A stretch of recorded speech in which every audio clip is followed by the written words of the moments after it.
Well, one of the questions that I get asked quite often are, what should I do to get my house ready to sell? People will call me and say, "Hey, Brian, we're thinking about selling. We want you to come over and give us a list of things that we need to do to get ready to sell our house." I'm going to help you get your mind wrapped around all of that today, along with a market update and something that you should check out all today on the Brian Hirsch Show.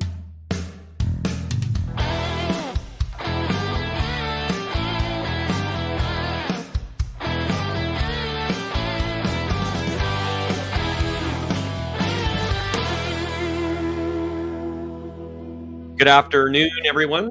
Welcome to today's edition of the Brian Hirsch Show. We're so delighted to have you listening on the podcast. I'm going to shut off the crazy music. Forgot to tell it not to loop. And listening on the podcast, watching on the live stream, or rewatching the presentation from wherever you are in the world today. We are so excited to have you. And today, we're not going to have a guest, but I just want to spend a little bit of time with you talking to you about, if you're thinking about selling your house, what are some of the things that you should do to get it ready for sale? Well, so much of this is market driven. So, in a tight market where there are more buyers than there are sellers, there's not a whole lot that you have to do to get your house ready to sell, because the buyers are anxious to get an offer accepted on a house, and they are willing to reduce their standards in terms of what they're looking for in a house just to get an offer accepted. So think of it like this. The way most oftentimes it works is when a buyer is interested in purchasing a home, they'll contact an agent, and the agent will walk them through the process of getting pre-qualified with their preferred lender. So like last week, we had Samantha Zumwalt on. A buyer calls me and says, "Hey, I'm thinking about buying a house." We send the buyer over to get pre-qualified. Now, sometimes they're ready to go right away, and sometimes it takes a little time for them to get ready. So at some point, let's say in the 2 or 3 weeks following, I get a pre-qual letter. That's the hunting license. And then I take the buyer out looking for homes. Now, oftentimes it takes 2 to 3 times of tours of 7 or 8 homes for the buyer to begin to, with conviction, be able to make a decision on what exactly it is they're looking for a home. Now, stay with me. Don't lose me just yet, because what I'm telling you is very important as it relates to getting your house ready to sell. So let's say on the third trip out, they are able to whittle it down. They've figured out the neighborhood and so on and so forth, and they pick 2 houses that they really like and they want to offer on. So then at that point, I'll write the offer up and submit it. Here's what happens in a tight market. There are multiple offers on that house, more oftentimes than not. 2, 3, 4, sometimes 5 offers on the house. The seller will send out what's known as highest and best, or sometimes they'll just roll with the offer that they like the best, and the buyer strikes out. Again, this is a tight market condition.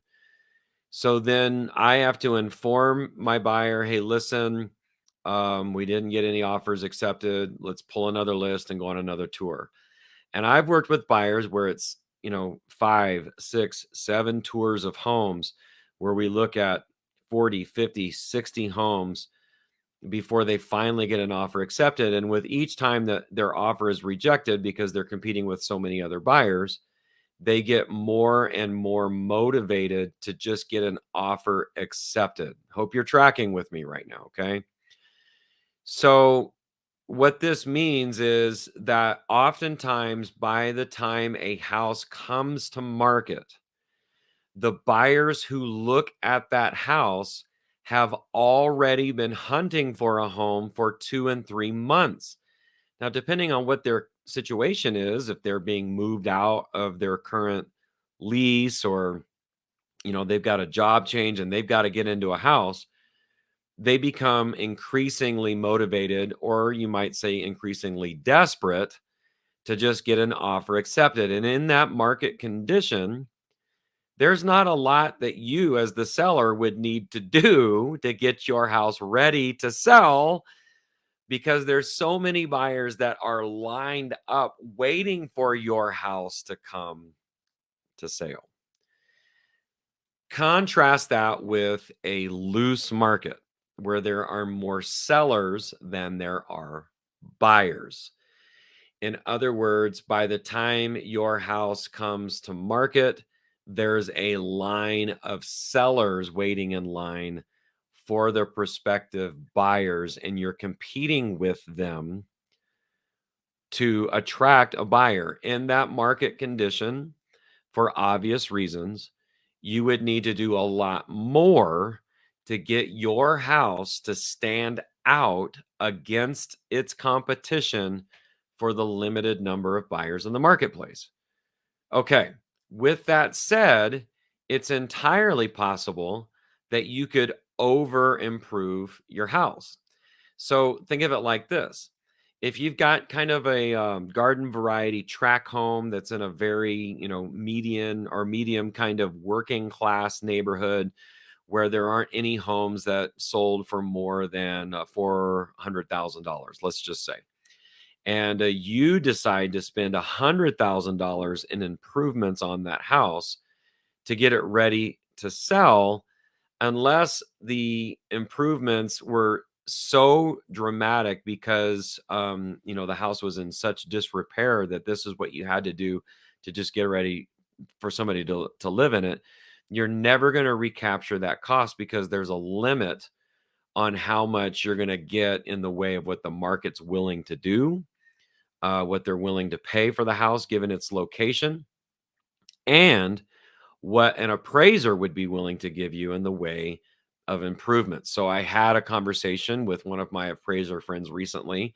about a house, and I told him, look, this house has a resort style pool. It has a detached workshop that's 2,000 square feet. It has a patio cover the length of the house. It has a full outdoor living area and kitchen. It has updated kitchen. It has a room addition on it. It has new flooring, has new countertops, et cetera, et cetera, et cetera, et cetera. And he said, that's all well and good, but there's a limit on how much I would be willing to give in the way of an adjustment, given the property's location. So again, if it's in a very highly preferred neighborhood, you may be able to recapture all the cost and the improvements. If it's not in a highly desired neighborhood, you're going to be very limited in what you can recapture for improvements. So with all of that said, let's get straight to the rub.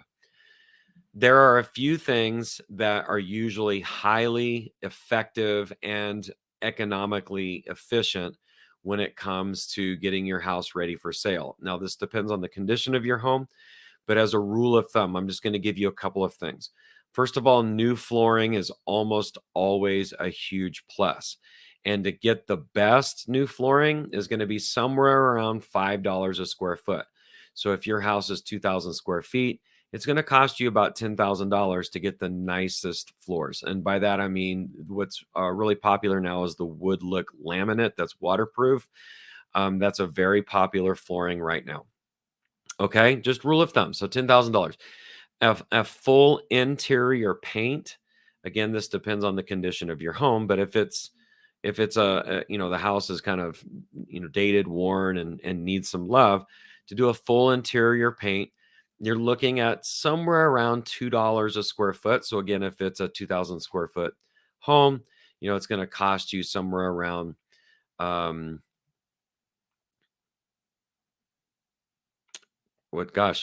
what is $2 square foot, 2,000 square foot? About $8,000, right? No, it'd be about $800. So if you spent just a little bit of money, say all in, $2,000 or $10,000 plus the interior paint, $4,000. Gosh, all of a sudden my mind just went blank. Okay, so $4,000 for paint, $10,000 for flooring, $14,000 for your improvements to the house to get it ready for sale. This is going to help you. It may not bring more value to the house as much as it's going to help you sell it for top dollar more quickly, if that makes sense. But here, watch this now. The number one thing that you can do to get your house ready for sale, and I want you to grab a pen and paper and write this down. Okay, here it is. Declutter. Declutter. That is the most important thing that you can do to get your house ready for sale. Now, sometimes people say, well, should I take down all my personal pictures? And I can tell you that I've been out showing homes to people.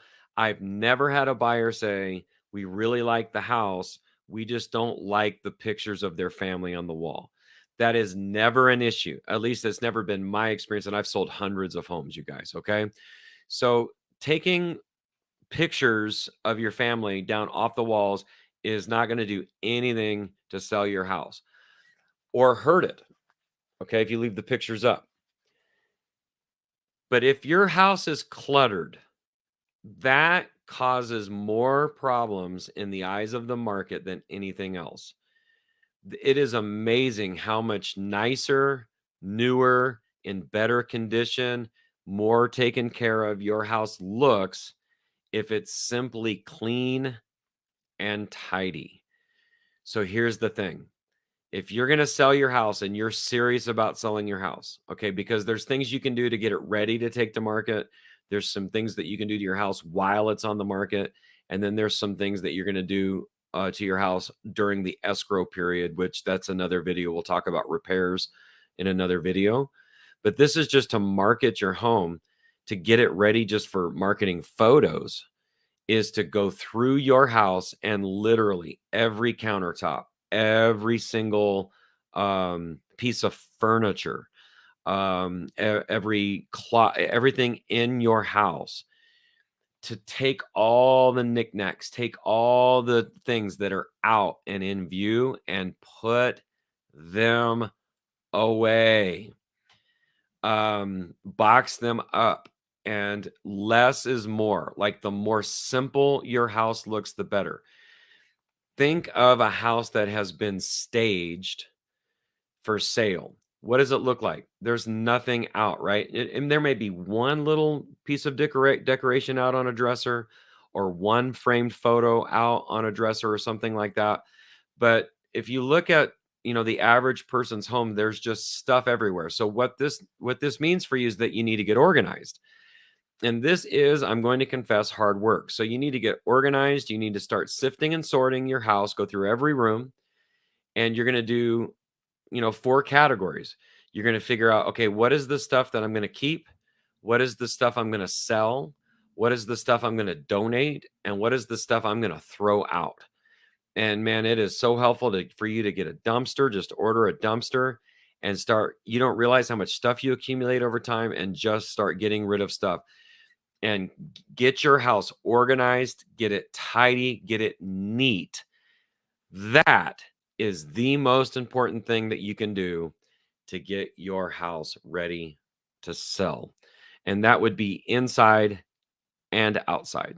Hope that helps you guys. Let's get to this week's market update. This is for June 12th, 2023.